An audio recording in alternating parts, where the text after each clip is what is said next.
So how does someone go about choosing? Like, I would have never ordered a Kansas City strip. I don't even know if I knew about it. Like, I always just would order like the petite filet at every steakhouse I went to. Yeah, and I think that's, we considered our signature steak here at the Meatery as well, our Kansas City steak, which is a bone-on New York. So there's nothing. It's a half of the T-bone, right? The fillet side goes away. The little T gets split. Now you've got an L shape on the back side of the New York and the foot of the New York, if you will.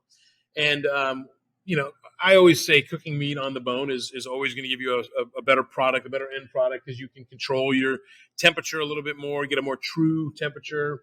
The flavors are there, and the Kansas City steak is a wonderful steak.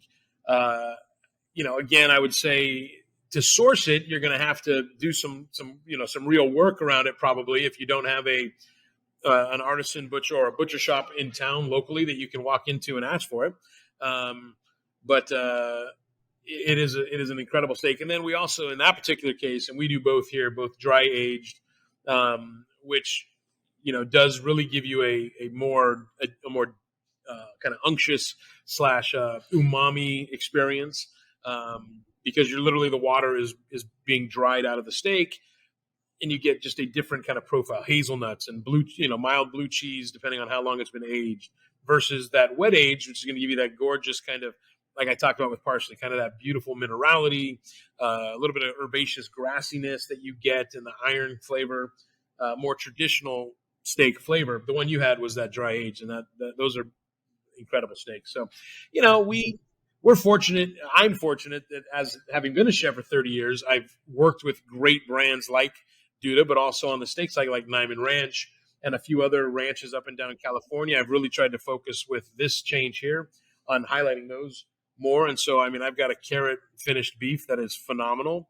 It comes from Bakersfield, California, where, Grimway Farms is down there, and they sell tons and tons of carrots to this cattle ranch.